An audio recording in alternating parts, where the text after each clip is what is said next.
कि सुंदर सी बेटी यहाँ पे है। तो एक गृहस्थ का जीवन जीते हैं बाह्य रूप से। हालांकि कॉलेज में उनका प्रोफेशनल एक्सेलेंस के लिए वो बहुत ख्यातनाम है। पूरे 5 साल तक उन्होंने अवार्ड जीते हैं।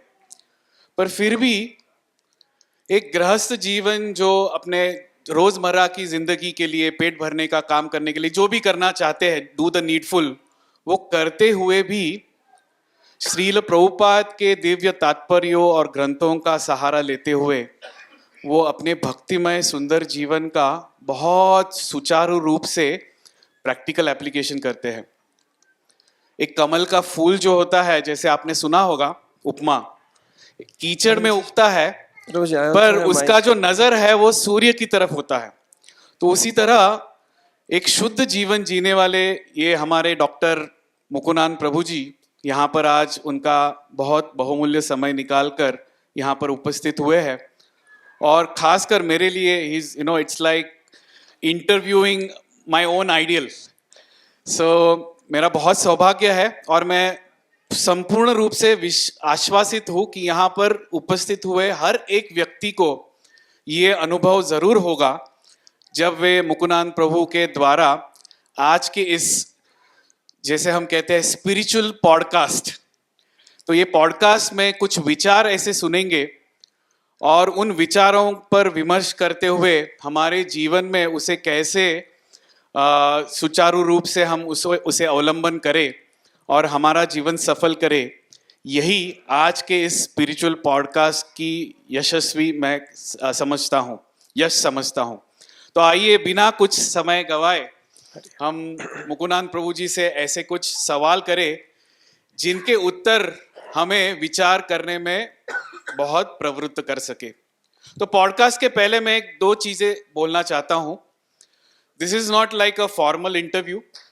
जैसे प्रभु जी अपने विचार, अपने अनुभव के द्वारा शास्त्रों पर आधारित अपने विचारों को अपने समक्ष रखेंगे। हो सकता है कि हमारे बीच बहुत लोगों के मन में कुछ प्रश्न उठ सके, कुछ ऐसा कुछ सुझाव आपके मन में आ सके या कुछ विचार आ सके।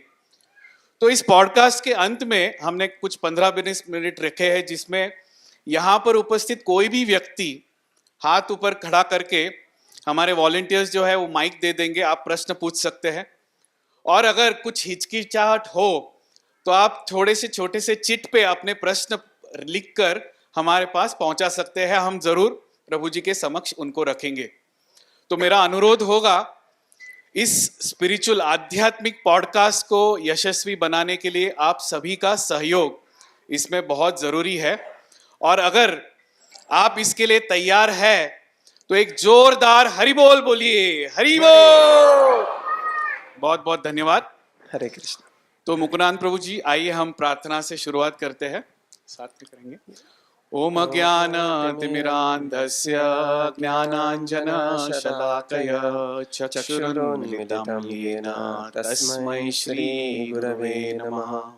नमः ओम विष्णुपादाय कृष्णप्रेष्ठाय भूतले श्रीमते भक्तिवेदांत स्वामिनिति नामिने।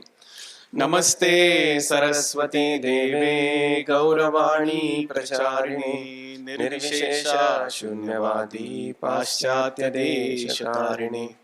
जय श्री कृष्ण चैतन्य प्रभु नित्यानंद श्री अद्वैत गदाधर श्रीवासादि गौर भक्तवृंद। हरे कृष्णा कृष्णा कृष्णा हरे हरे, हरे राम राम राम हरे हरे। हरे कृष्णा। हरे कृष्ण। तो मुकुनान प्रभु जी, आपकी अनुमति से आज का पहला प्रश्न मैं ऐसे विषय पे पूछना चाहूंगा, शायद आजकल इस विषय की बहुत चर्चा हो रही है और वो विषय है छावा। छावा सुना है? आजकल इस फिल्म को लेकर बहुत सारी चर्चा हो रही है जिसमें छत्रपति शिवाजी महाराज के सुपुत्र छत्रपति संभाजी महाराज का एक परम जो एक विश्लेषण उनके सारे जीवनी का दिया गया है। उनका बलिदान, धर्म के लिए जो व्यक्ति अपने शरीर के हर एक हिस्से को जब नोचा जा रहा है, तब भी जगदम्ब जगदम्ब करके भगवान के नामों का स्मरण करते हुए ऐसा कौन सा विरला व्यक्ति है जो संपूर्ण रूप से अपना जीवन संपूर्ण रूप से बलिदान कर धर्म के लिए एक मिसाल हमारे सामने रखी हुई है संभाजी महाराज ने। तो खैर, थोड़ा सा पिक्चर का स्टोरी बाजू में रखते हुए, प्रभु जी जितने भी व्यक्तियों से मैं मिला जिन्होंने इस पिक्चर को देखा, उनमें एक समान रूप से एक विचार बहुत ऊपर आ रहा था। जो विचार है, हर एक व्यक्ति ने मुझे कहा कि प्रभु जी, छत्रपति संभाजी महाराज के इस अभूतपूर्व बलिदान की कथा हमने अभी देखी और उसको अनुभव किया, पर शायद बचपन में जो इतिहास हमें सिखाया गया था उसमें शायद हम इतना ही जानते थे कि संभाजी महाराज छत्रपति शिवाजी के सुपुत्र है, उन्होंने अलाना फलाना राज कराया, उन्होंने बलिदान दे दिया और वीर गति को प्राप्त हो गए वगैरह वगैरह। पर ऐसा अभूतपूर्व बलिदान जब हम अनुभव करते हैं, तब इतिहास के सारे पन्ने मानो फिर से एक बार हमारे आंखों के सामने ओझल हो रहे हैं। तो मेरा प्रश्न ये है प्रभु जी, हम जानते हैं कि इतिहास से सीखकर हम एक उज्जवल भविष्य की कामना करते हैं, पर किसी कारणवश, चाहे हमारी शिक्षण पद्धति हो, चाहे कुछ ऐसे प्रवृत्तियां हैं जिनके कारण उस इतिहास के पन्नों को तोड़ मरोड़ कर हमारे सामने प्रस्तुत किया हो, तो उन इतिहास के द्वारा, तोड़े मरोड़े गए इतिहास के द्वारा हमारे संस्कृति पर क्या गहरा दुष्प्रभाव नहीं होता? क्या हमारी संस्कृति इतिहास के पन्नों पर नहीं चलनी चाहिए? अरे, इस विषय में आप क्या कहना चाहते हैं प्रभु जी? हरे कृष्णा। तो सारे भक्तों का यहाँ पर मैं स्वागत करता हूँ। आज आपने ये सिद्ध कर दिया कि भारत में 400 से ज़्यादा चैंपियंस यहाँ पर बैठे हैं। हरे Krishna. So it is not easy to be here when the final match is going on. I remember organizing one program, and that time we had such audacity. Hindi, English? Hindi, English, ठीक है, both, English. English, okay. तो हमें इतना guts था तब, Bharat Pakistan 2007 final T20 के दिन programme रखा था। और आश्चर्य की बात यह है कि जो प्रोग्राम के लिए आए सारे बहुत अच्छे भक्त बन गए। So you have a very big future awaiting you. So really very sincerely thank you all of you, and let us congratulate each other by big round of applause. Haribo. Very special thanks to His Grace Madan Sundar Prabhu. Teacher is known for his concern for the students. Right, we have very esteemed teachers sitting here. Principals are sitting, I'm myself a teacher, and there are many teachers also here. So he devised a way. He said instead of having a lecture, which is in a way monotonous, he did not say that, monotonous lecture. He said, let's have a dialogue so that, we have a more, way more thought process, more things can be processed in a dialogue fashion. तो इसीलिए आज का ये podcast instead of a lecture that's we have arrange. तो जैसे प्रभु जी ने प्रश्न किया कि does history set the narrative, तो हाँ, हिस्ट्री एक नैरेटिव सेट करता ही है। जैसे हम आज तक देखते हैं कि भारत का जो इतिहास है उसको एक विशिष्ट रूप से प्रस्तुत किया गया, और भारत का जो इतिहास है वो अलग अलग फेजेस से गुजरता है। जब हम भारत को देखते हैं, Bharat, India as a country, Bharat एक राष्ट्र के रूप में, तो हम देखते हैं कि कैसे we will come to that later in the discussion about the Islamic invasions and others. लेकिन भारत के जो क्षत्रिय है उन्होंने एक बहुत अच्छी भूमिका निभाई है भारत के इतिहास को ज्वलंत रखने के लिए। तो भारत के जो क्षत्रिय थे उनको हम राजर्षि कहते हैं। What is the meaning of word Rajarshi? Rajarshi comes with two words, Raja plus Rishi. So they have character like the Rishi and the competence like the Raja. So they are Raja by their activities and Rishi by their character. And to the degree we focus on this concept of Rajarshi, to that degree Bharat will attain its, the glory what is being always being discussed in the books. Yeah, so the history has to set it. There are some. The point is, does the history set the narrative? The history sets the narrative. It's very important to understand the history sets the narrative. Unfortunately आज तक जो हमारे इतिहासकार हुए वो एक विशिष्ट mindset से कार्य कर रहे थे, और जितनी टेक्नोलॉजी आगे जाएगी, जितना फ्री स्पीच आगे बढ़ेगा, to the degree we have Twitter, WhatsApp, Facebook, becoming more prominent in people's life, to that degree the real glory of India will come forward. क्योंकि भारत का जो धर्म है वो सनातन धर्म है, और जितनी टेक्नोलॉजी की प्रगति होगी उतनी ही सनातन धर्म की महत्ता भारत में स्थापित होगी. ठीक है ना? So this is just the beginning of resurgence of glory of India, and we are going to see the huge things that are going to unfold. जय. यस प्रभु जी.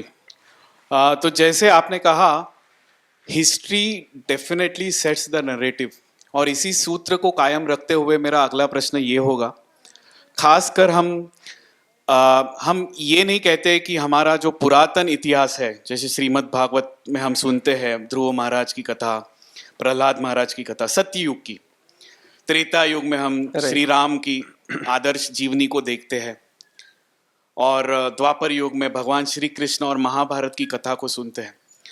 तो इन शास्त्रों के इस पुरातन इतिहास को थोड़ा सा बाजू में रखते हुए, अगर हम भारतवर्ष के हाल ही के इतिहास, हाल ही के मतलब कुछ 1000 वर्ष के इतिहास को देखेंगे, और जैसे आपने पहले एक कथा में भी कहा था, अनेक अनेक आगंतुकों ने भारत में आक्रमण किया, चाहे वो मोहम्मद गजनी हो, या फिर मुगल हो, या हाल ही में अंग्रेज हो.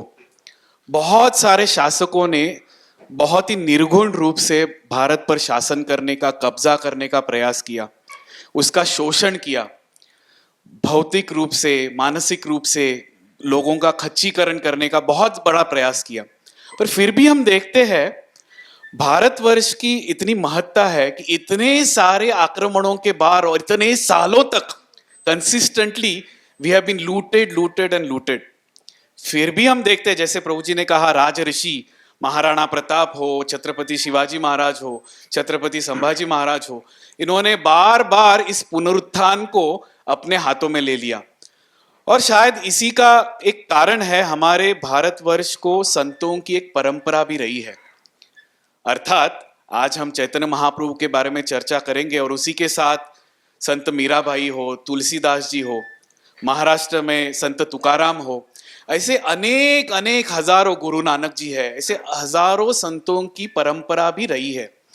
तो प्रभु जी, मेरा प्रश्न ये है कि इतने सारे शोषण के बाद भी भारतवर्ष भक्ति और भक्ति योग, ये जो शास्त्र पद्धति है, योग पद्धति, इस भक्ति के पुनरुत्थान को करने को भी उतना ही सक्षम दिखाई पड़ता है.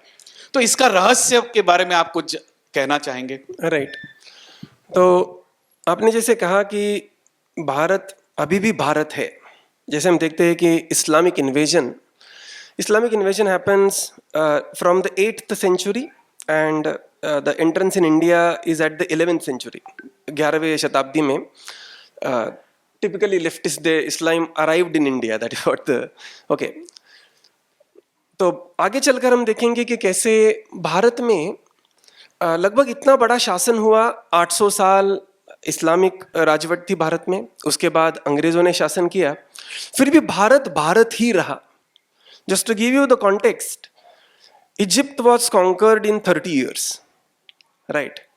Then Iran was a Persian civilization. Iran was conquered in 18 years, and 18 साल में पूरा ईरान was the decivilized. लेकिन भारत पर लगभग 800 साल का इस्लामिक शासन, आक्रमण, और 150 साल का मुगलों ब्रिटिश शासन के बाद भी Bharat to the great extent Bharat ही रहा.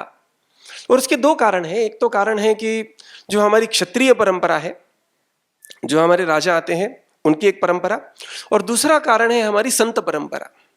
जैसे हम देखते हैं लगभग 8वीं शताब्दी से ही आदि शंकराचार्य हो, रामानुजाचार्य हो, मध्वाचार्य हो, निम्बार्क स्वामी, विष्णु स्वामी, श्री चैतन्य महाप्रभु, उसके बाद तुलसीदास, मीराबाई, संत ज्ञानेश्वर, संत एकनाथ जी, संत तुकाराम महाराज, महाराष्ट्र में है, they who is very close to अस।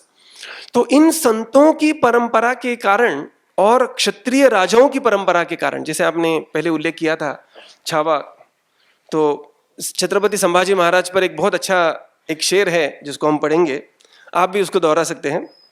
देश धर्म पर मिटने वाला, देश धर्म पर मिटने वाला, शेर शिवा का छावा था, शेर शिवा का छावा था, महापराक्रमी परम प्रतापी, महापराक्रमी परम प्रतापी, एक ही शंभु राजा था, एक ही शंभु राजा था। तो ऐसे जब हम राजा देखते हैं, जैसे छत्रपति शिवाजी महाराज हो, जैसे राजा रणजीत सिंह हो, ठीक है ना, राजा रणजीत सिंह पंजाब में राज्य करते थे, and you will be very surprise to know, how many want to know one secret about Raja Ranjit Singh, ठीक है ना। जो कोहिनूर है, जो अभी ब्रिटिश के म्यूजियम में है, दैट कोहिनूर, जो हीरा है कोहिनूर, वो राजा रणजीत सिंह के पास था, और उनकी एक ही इच्छा थी कि इस कोहिनूर को हम जगन्नाथपुरी में जगन्नाथ जी को अर्पण करें। सो Ranjit Singh wanted to donate this Kohinoor as a gift to Jagannath ji, but somehow it was acquired by Britishers, and now you will find in the British museums. Prabhuji is going to UK next month, Madan Sundar Prabhu. So Prabhupada was in UK. Prabhupada used to joke with British Museum. Prabhupada used to say British Museum means stolen property. ठीक है। तो ऐसे जो राजा थे उनके कारण एक, तो ये जो पटरी हमारी है संस्कृति की जो रेल है, वो दो पटरी पर चलती है। एक है राजाओं की परंपरा और दूसरी है संतों की परंपरा। तो संतों की परंपरा में जो अनेक संत हुए, उनमें से आज हम जिनके बारे में चर्चा करेंगे वो है श्री चैतन्य महाप्रभु। लेकिन चैतन्य महाप्रभु के जीवन में एक थोड़ी विशेषता भी है जिसको हम आगे चलकर देखेंगे। बहुत बहुत धन्यवाद प्रभु जी। तो इस इतिहास के पन्नों से गुजरते हुए, पुरातन इतिहास हो गया, 1000 वर्षों का इतिहास हो गया, और अभी 500 वर्ष, जैसे प्रभु जी ने कहा, श्री चैतन्य महाप्रभु 500 वर्ष, जैसा हम सुनते हैं शास्त्रों में, उनका अवतरण हुआ था इस दुनिया में। तो एक मूलभूत प्रश्न मैं आपको यहाँ पे पूछना चाहता हूँ, और उसका कारण भी है, क्योंकि मेरे ख्याल से आप सभी लोग उसको दोहरा सकते हैं। भारतवर्ष में बच्चा बच्चा राधा और कृष्ण इनको जानते हैं, बचपन से जानते हैं। हरि बोल। कोई ऐसा है कोई नहीं जानता? राम लक्ष्मण सीता हनुमान, राम लक्ष्मण जानकी जय बोलो हनुमान की, जानते हैं सब?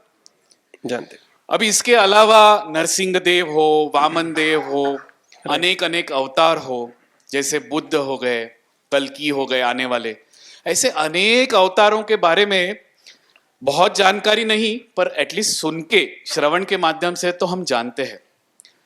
पर मेरा एक मानना है, खास करके मैं जब भक्ति में आया कुछ साल पहले, तो श्री चैतन्य महाप्रभु, ये जैसे ही मैंने नाम सुना और सुना कि वे भगवान है, भगवान से अभिन्न है, तो मन में बहुत सारे प्रश्न आए।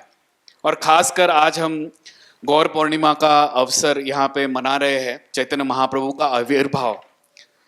तो आपसे प्रश्न पूछने से पहले मैं यहाँ पे दर्शकों के साथ एक प्रश्न पूछना चाहता हूँ।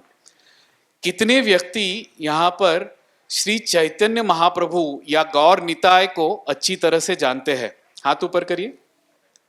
हाँ, देखिए मेरे प्रश्न का उत्तर मिल गया। Right, only 20% no. यस। और आप दुर्भाग्य भी कह सकते हैं, क्योंकि भारतवर्ष की यह अभी परिस्थिति है कि चैतन्य महाप्रभु के बारे में जैसे हम सुनते हैं तो बड़े प्रश्न आते हैं। क्या वे भगवान है?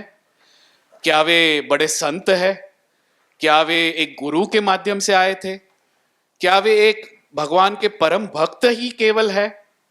कौन है चैतन्य महाप्रभु? तो ये मेरा अगला सवाल है प्रभु जी आपके लिए। तो कौन है चैतन्य महाप्रभु? जैसे आपने कहा कि राधा कृष्ण को हम सभी जानते हैं, या फिर जो राम दरबार है उनको सभी जानते हैं। तो थोड़ा एक छोटा एनेक्डोट कहते हैं कि एक महाभारत सीरियल बहुत अच्छी तरह से चली। 2 महाभारत सीरियल थे, पहले वाली BR चोपड़ा इनकी थी, दूसरे वाली सिद्धार्थ तिवारी, उन्होंने चलाई थी महाभारत सीरियल 2014 में। और उसके बाद हमारे कुछ भक्त इतने उत्साहित हो गए महाभारत के सीरियल के बाद, तो उन्होंने एक 120 एपिसोड का श्रीमद् भागवतम का ये जो सीरियल है उसको भी एक तैयार किया और उनको बुलाया था वाड़ा में, जीईवी वाड़ा में, और उनको कहा था कि अब महाभारत के बाद आप क्या करो, श्रीमद् भागवतम पे सीरियल बनाओ। तो लेकिन आगे चलकर ऐसा हुआ कि उन्होंने थोड़ा सर्वे किया, लेकिन उन्होंने कहा कि मार्केट में सिर्फ राधा कृष्ण ही चलता है, बाकी कुछ नहीं चलता। तो उन्होंने उसके बाद एक राधा कृष्ण के ऊपर सीरियल बनाई महाभारत के बाद। कौन सी सीरियल थी वो? राधा कृष्ण के ऊपर एक सीरियल आई थी बाद में, नहीं, when very specific serial, anybody knows? Yes, last somewhere. कौन सी सीरियल थी? श्री कृष्ण। ओके, तो श्री कृष्ण जी को, राधा कृष्ण जी को हम जानते हैं और प्रभु रामचंद्र को भी हम जानते हैं, लेकिन चैतन्य महाप्रभु के बारे में हम इतना नहीं जानते। तो पहले तो हमें ये मालूम होना चाहिए कि हमारा जो धर्म है उसे सनातन धर्म कहते हैं। सनातन शब्द का अर्थ है कि देयर इज नो बिगिनिंग और नो एंड। ठीक है, तो कभी कभी हम कुछ शब्द कहते हैं तो एक साथ ही शब्द कह देते हैं, परंतु सनातन धर्म जो है, सनातन शब्द का अर्थ है कि there is no beginning no end, जिसका प्रारंभ नहीं है और जिसका कोई अंत नहीं है, ऐसा सनातन है। सनातन शब्द भगवद गीता में भी आता है, ममैवांशो जीवलोके जीवभूत सनातनः मनः षष्ठानि इंद्रियाणि प्रकृतिस्थानि कर्षति। और सनातन, और अगला शब्द है धर्म। धर्म का अर्थ क्या है कि धर्म मतलब धारयति इति धर्मः, जिसको धारण करते हैं उसको धर्म कहते हैं। जैसे शक्कर है, शक्कर का स्वभाव क्या है? मीठापन। जैसे मिर्ची है, मिर्ची का स्वभाव क्या है? तीखापन। पानी है, पानी का स्वभाव क्या है? लिक्विडिटी, तरलता। ठीक है ना, यदि वो घनता बन जाए तो वो एक आइस बन जाएगा, इट विल बी अ बर्फ बन जाएगा। लेकिन जो स्वभाव है उसी प्रकार से प्रत्येक जीव का स्वभाव है, उसका एक धर्म है। वो धर्म है to serve and to love, भगवान के प्रति प्रेम करना और भगवान की सेवा करना। तो यह सनातन धर्म शब्द का अर्थ। और जैसे ही सनातन धर्म में कोई ग्लानि आती है, धर्म ग्लानि आती है, तो भगवान अवतरित होते हैं। ठीक है, तो इसके लिए भगवद गीता में एक सुंदर श्लोक है जिसको हम कहेंगे, मेरे पीछे दोहराइएगा। यदा यदा हि धर्मस्य, यदा यदा हि धर्मस्य ग्लानिर्भवति भारत, ग्लानिर्भवति भारत अभ्युत्थानमधर्मस्य, अभ्युत्थानमधर्मस्य तदात्मानं सृजाम्यहम्, तदात्मानं सृजाम्यहम्, परित्राणाय साधूनां, परित्राणाय साधूनां, विनाशाय च दुष्कृतां, विनाशाय च दुष्कृतां, धर्म संस्थापनार्थाय, धर्म संस्थापनार्थाय संभवामि युगे युगे। संभवामि युगे युगे। तो भगवान कहते हैं यहाँ पर संभवामि युगे युगे, प्रत्येक युग में मैं अवतार ग्रहण करूंगा। ठीक है ना, तो सनातन धर्म की रक्षा करने के लिए मैं अवतार, मेरा अवतार यहां पर उपस्थित होगा। तो अवतार शब्द का अर्थ क्या है? देखिए, अवतार शब्द के अनेक अर्थ है। If you know, you will be very surprised to know the highest grossing the collection movie in the entire world is called as Avatar. Okay, so they have grossed around $2 billion US. Okay, that is the movie Avatar. तो अवतार शब्द है क्या? अवतार शब्द का अर्थ है कि अवतरित होना, मतलब ऊपर से नीचे आना। जैसे कोई 15वें माले पर होगा, वो ग्राउंड फ्लोर पर आता है नीचे, 15वें माले से नीचे आता है, उसको कहते हैं अवतार। उसी प्रकार से भगवान के अनेक अवतार हैं। कितने अवतार हैं? अवतारो ही असंख्यानाम, भगवान के असंख्य अवतार है। कहां पर है ये अवतार? भगवान के अवतार वैकुंठ लोक में विद्यमान है। ऐसे नहीं है कि ये जगत के बाहर कुछ है ही नहीं और पूरा एक प्रकाश ही प्रकाश है। लोगों को ऐसा लगता है कभी कभी कि भगवत भक्ति में ज्यादा रुचि लिया, आध्यात्मिक जीवन में रुचि लिया तो मैं एक बस प्रकाश ही बन जाऊंगा। ठीक है, तो ऐसा नहीं है। भगवान कहते हैं कि इस जगत के परे भी और एक जगत है, और जो वास्तविक जगत है। ठीक है ना, तो भगवद गीता के 15वें अध्याय में इसका श्लोक आता है कि इस जगत के परे और एक जगत है। कौन सा श्लोक है वो? न तद भासयते सूर्यो न शशांको न पावकः यत् गत्वा न निवर्तन्ते तद धाम, वो दैट प्लेस परमम मम, वो मेरा जगह है। हम महाराष्ट्र में है, महाराष्ट्र में ज्ञानेश्वरी पसायदान हम कहते हैं, पसायदान में भी इसका उल्लेख है, चेतना चिंतामणि चे गाव। ठीक है, मतलब एक चेतना और चिंतामणि का गाव है, वो इस जगत से परे है, और वहां से किसी कारणवश हम भी आए हैं, और हमें वहां पर वापस लेने के लिए भगवान भी आते रहते हैं। कब? प्रत्येक युग में भगवान अवतरण करते हैं। तो भगवान का जो अवतार है वो ऐसा नहीं है कि जैसे प्रहलाद के लिए नरसिम्हदेव आए तो एक अवतार ग्रहण किया भगवान में, नहीं, नरसिम्हदेव नित्य रूप से विद्यमान है। उसी प्रकार से प्रभु रामचंद्र है, वो नित्य रूप से विद्यमान है, अभी भी है। कहां पर? अयोध्या धाम में, साकेत धाम में, जिसका वैकुंठ जगत है। और वहां से प्रत्येक युग में भगवान अवतरित होते हैं। तो जैसे ही प्रत्येक युग में भगवान अवतरित होते हैं, उसी प्रकार से कलियुग में भगवान विशेष रूप से अवतरित होते हैं, और उनका नाम है श्री चैतन्य महाप्रभु। अभी उसको पुष्टि कहां से मिलती है? भगवद गीता से तो हमने देख लिया पुष्टि, यदा यदा ही धर्मस्य ग्लानिर्भवति भारत। भागवतम में भी एक बहुत सुंदर श्लोक आता है भगवान के अवतरण के बारे में, जिसको हम दोहराएंगे इसको। ठीक है, तो भागवतम में श्लोक है, वहां पर कहते हैं, कृष्णवर्णम त्विषा कृष्णम, कृष्णवर्णम त्रिशा कृष्णम, सांगोपांगास्त्र पार्षदम, सांगोपांगास्त्र पार्षदम, यज्ञै संकीर्तन प्रायै, यज्ञै संकीर्तन प्रायै, यजन्ति हि सुमेधसः, यजन्ति ही सुमेधसः। तो कृष्ण वर्णम, वर्ण यहां पर शब्द आता है वर्णमाला के रूप में, मतलब जो सदैव कृष्ण के नाम का जप करने वाले हैं, कृष्ण वर्णम। त्विषा, परंतु उनकी जो कांति है, अंग कांति, अकृष्णम, वो कृष्ण के जैसे घनश्याम नहीं है, परंतु गौरांग के रूप में है। कृष्ण वर्णम त्विषा अकृष्णम, सांगोपांगास्त्र पार्षदम, अपने साथियों के साथ और अपने अस्त्र के साथ यहां पर आएंगे, और यहां पर आकर क्या कार्य करेंगे? यज्ञ संकीर्तन प्राय, एक विशेष यज्ञ का उद्घाटन करेंगे, यहां पर इनॉग्रेशन करेंगे। कौन सा यज्ञ है वो? संकीर्तन यज्ञ। यज्ञ संकीर्तन प्राय यजंती, जिसमें सम्मिलित होंगे कौन? सुमेधसः। People of higher intelligence will participate in that yajna, which is inaugurated by incarnation of Krishna, who comes in non-Ghanashyam form और गौरांग form। ठीक है, तो ये चैतन्य महाप्रभु का वर्णन आता है कहां से? श्रीमद् भागवतम से। तो चैतन्य महाप्रभु का आविर्भाव 1486 में हुआ, तो उनका एग्जैक्ट डेट है 18 फरवरी 1486। बोलिए 18 फरवरी 1486।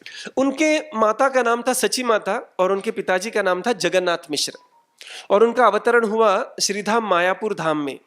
तो इस्कॉन का यदि आपको हेड क्वार्टर्स कहाँ पर है, तो इस्कॉन का हेड क्वार्टर्स यहाँ पर है, श्रीधाम मायापुर। तो लोग कहेंगे अरे यहाँ कहाँ पर है श्रीधाम मायापुर? तो ये वेस्ट बंगाल में है, वहाँ पर ममता दीदी है अभी, ठीक है ना, तो सबको मालूम है ममता दीदी, और उनकी इस्कॉन के ऊपर ममता है भी वैसे, ठीक है, तो we are grateful to her. तो वेस्ट बंगाल, पश्चिम बंगाल में ये श्रीधाम। तो लोग कहते हैं अरे प्रभु जी, आपके जुहू में सेंटर है, लॉस एंजलिस में सेंटर है, लंदन में है, न्यूयॉर्क में है, यहाँ पर कहाँ वेस्ट बंगाल में जाकर आपने आपका हेड क्वार्टर्स इस्कॉन का बना दिया? और वहां पर एक बहुत सुंदर मंदिर आ रहा है, लगभग 1000 करोड़ रुपए के माध्यम से वो एक मायापुर चंद्रोदय मंदिर का निर्माण हो रहा है वहां पर, और 2 साल में उसका उद्घाटन हो जाएगा। तो इसका कारण यह है क्योंकि चैतन्य महाप्रभु का आविर्भाव वहां पर होता है श्रीधाम मायापुर में, पश्चिम बंगाल में 1486 में। उनका जन्म जो हुआ, उनका प्रकटीकरण एक नीम वृक्ष के नीचे हुआ, इसीलिए उनका नाम था निमाय। और उनके कुछ हम छोटी छोटी लीला हम देखेंगे यहाँ पर। तो we are going to discuss 10 pastimes of Mahaprabhu. ठीक है, तो महाप्रभु इस धरातल पर 48 साल रहे, 48 ईयर्स। तो इसको जरा ध्यान से सुनिए, बहुत सारे स्टूडेंट्स यहाँ पर सर्टिफिकेट के साथ। आपका सर्टिफिकेट दिखाइए जरा। वाह, ठीक है। तो I expect answers from everyone and specially toppers like all of you. बाद में थोड़े प्रश्न करूंगा मैं यहाँ पर, ठीक है। तो चैतन्य महाप्रभु इस धरातल पर कितने साल थे? 48 ईयर्स, 48 साल थे यहाँ पर। और उन्होंने, उनका जो जीवन है 2 विभागों में आता है। पहले 24 साल वो थे मायापुर धाम में, 24वें साल उन्होंने संन्यास आश्रम ग्रहण किया, और उसके बाद वो आए जगन्नाथपुरी धाम में 24 + 24। ठीक है। और पहले जो 24 साल है, इसको एक सुंदर ग्रंथ आता है चैतन्य चरितामृत, इसमें आदि लीला इसमें कहते हैं पहले 24 साल दक्षिण भारत और उत्तर भारत का प्रचार कार्य के हेतु, उसको मध्य लीला कहते हैं। और बाद में पूरे 18 साल महाप्रभु जगन्नाथपुरी में रहे, उसको कहते हैं अंत्य लीला। ठीक है, आदि लीला 24 साल, मध्य लीला 6 साल, अंत्य लीला 18 साल। ठीक है ना, इस प्रकार से 24 + 24 48 ईयर्स। सो 1486 में महाप्रभु यहां पर आए, और वो जो दिन था वो था गौर पूर्णिमा और होली का दिन। और आप जानते हैं कि पूर्णिमा के दिन एक विशेष प्रकार का ग्रहण होता है, कभी कौन सी पूर्णिमा के दिन, उसको कहते हैं चंद्र ग्रहण। तो उस दिन चंद्र ग्रहण था और सारे लोग गंगा नदी में स्नान कर रहे थे और महामंत्र का उच्चारण कर रहे थे, हरे कृष्णा कृष्णा कृष्णा हरे हरे, हरे राम राम राम हरे हरे। तो ना केवल हिंदू बल्कि मुस्लिम लोग भी इस दिन गंगा में डुबकी लगाकर अपने आप को शुद्ध कर रहे थे और महाप्रभु इस हरे कृष्ण महामंत्र का उच्चारण कर रहे थे। तो महाप्रभु का आविर्भाव ही हरे कृष्ण महामंत्र को प्रस्थापित करने के लिए या फिर संकीर्तन यज्ञ की स्थापना करने के लिए है। तो महाप्रभु की पहली लीला हम देखेंगे कि जब वो बचपन में थे, तो जैसे कोई बालक रोता है तो जैसे निमाय वो भी रोते थे। ठीक है, और बालक जब रोता है तो माता पिता आते हैं, कहते हैं बेटा क्या चाहिए तुमको, ये लो वो लो, लेकिन ये बालक रुकता ही नहीं था। और जैसे ही एक बार ऐसा ये बालक रो रहा था तो एक छोटी लड़की वहां पर आई और उसने क्या किया, अभी क्या करे इसलिए ताली जोर जोर से ताली बजाकर कहने लगी, हरे कृष्णा कृष्णा कृष्णा हरे हरे, हरे राम राम राम हरे हरे, इस प्रकार से। और जैसे ही इस बालिका ने महामंत्र का उच्चारण किया, ये बालक जोर जोर से हंसने लगा। तो अब ये मानो लीला ही बन गई कि कैसे ये बालक जब भी रोता था तो सारे लोग इसकी राह देखते थे कि कब ये बालक रोएगा, और जैसे ही रोता था सारे लोग उनके आसपास आते थे और महामंत्र का उच्चारण करते थे और ये बालक हंस पड़ता था। कभी कभी बच्चे आते थे और बालक को रुलाते थे, they used to pinch him, और जैसे ही बालक रोता था वैसे वो महामंत्र कहते थे, हरे कृष्णा कृष्णा कृष्णा हरे हरे, हरे राम राम राम हरे हरे। और फिर ये बालक फिर भी हंस जाता था। तो इनका कार्य ही था महामंत्र की स्थापना करना या फिर संकीर्तन यज्ञ की स्थापना करना। आगे चलकर एक दूसरी लीला आती है कि एक वहां पर एक विद्वान ब्राह्मण एक बार सची माता जगन्नाथ मिश्र जी के घर आए और अपनी शालिग्राम शिला को वो नैवेद्य दिखाना, भोग लगाते थे। तो हम जानते हैं कि जैसे कोई कार्य हम करते हैं उसे हमें भगवान के प्रति अर्पण करके कार्य करना चाहिए। भगवान कहते हैं भगवद गीता में, यत् करोषि यदश्नासि यज्जुहोसि ददासि यत् तपस्यसि कौन्तेय तत् कुरुष्व मदर्पणम। तो भक्त बनना मतलब कोई और चीज करना नहीं है। भक्त बनना इसका अर्थ ही यह है कि हमारे कार्य ज्यादा हमें बदलना नहीं है, परंतु कार्य के पीछे जो भावना है उसको हमें बदलना है। इसलिए हमारी जो संस्था है अपनी, उसका नाम है अंतरराष्ट्रीय कृष्ण भावनामृत संघ। ठीक है ना। So we don't have to change the activities so much, we have to refine the activities, but we have to change the consciousness behind those activities. And what should be the consciousness? The consciousness is that we want to do it as tat kurushva madarpanam, as an offering to the Supreme Lord. तो ये जो ब्राह्मण थे सारे अपने भोग को जो खाना बनाते थे इसको अर्पण करते थे भगवान को शालिग्राम शिला के रूप में। और जैसे ही वो भगवान को अर्पण करने के लिए कुछ मंत्र कहने लगे तो वहां पर निमाय प्रकट हो गए वहां पर, और वो जो भोग था उसको ग्रहण कर लिया। तो इस ब्राह्मण ने मंत्र बोलते बोलते आँख खोला, और जैसे ही आँख खोला तो उनको देखा कि ये बालक इस भोग को खा रहा है। उन्होंने कहा नहीं, ये भोग तो अभी इसको भोग नहीं दिखा सकते, तो दूसरा भोग बनाया। और बाद में छोटी बड़ी कथा है ये, बाद में चैतन्य महाप्रभु ने उनको साक्षात कृष्ण रूप में दर्शन दे दिया वहां पर। तो चैतन्य महाप्रभु स्वयं भगवान श्री कृष्ण है, वो अवतारी कृष्ण है। ठीक है ना। और इसकी पुष्टि हम भगवद गीता में, श्रीमद् भागवतम में, चैतन्य चरितामृत आदि ग्रंथों में हम देख सकते हैं। आगे चलकर चैतन्य महाप्रभु एक बहुत बड़े विद्वान के रूप में प्रसिद्ध हुए, और ये इतने बड़े विद्वान थे तो उन्होंने एक चतुष्पाठी खोली थी, संस्कृत पाठशाला। और जो बाकी, अभी देखिए भारत के जो प्रमुख शहर है वो बदलते रहते हैं। जैसे आपको आश्चर्य होगा, 400 साल पहले भारत का सबसे प्रमुख शहर था सातारा, क्योंकि भारत के छत्रपति वहां से राज्य करते थे पूरे भारत पर। और the second most important city was Pune, ठीक है। और उससे पहले यदि आप जाएंगे तो भारत का जो शैक्षणिक केंद्र था वो था नवद्वीप, ठीक है। आजकल हम ऑक्सफोर्ड कहते हैं, कैम्ब्रिज कहते हैं, उससे पहले तक्षशिला, नालंदा इत्यादि था। परंतु 14वीं शताब्दी में, 15वीं शताब्दी में भारत का जो शैक्षणिक केंद्र था वो था नवद्वीप। और निमाई जो चैतन्य महाप्रभु थे वो बहुत बड़े पंडित थे, ठीक है। वो साक्षात भगवान ही थे, परंतु एक इसके रूप में बहुत, और उनकी एक चतुष्पाठी थी। और जो बाकी स्कूल में लगभग 12 साल के बाद जितनी शिक्षा प्राप्त होती थी बच्चों को, उतनी शिक्षा महाप्रभु लगभग 3 महीने में अपने स्टूडेंट्स को दे देते थे। तो देखिए, मतलब you get the 12 years of knowledge in 3 months, ठीक है ना। आपको पहली, दूसरी, तीसरी, चौथी, 12वीं तक जाने की जरूरत नहीं, जस्ट 3 months क्रैश कोर्स, महाप्रभु क्रैश कोर्स, ठीक है। तो ये बहुत प्रसिद्ध बन गए। और तब जब भी कोई 2 विद्वानों में चर्चा होती थी तो कैसे होता था कि 2 विद्वान आते थे और एक दूसरे को, ऐसे पॉडकास्ट चलता था उनका, लेकिन ये podcast was not to understand each other, it was to defeat each other, ठीक है। It was like a debate.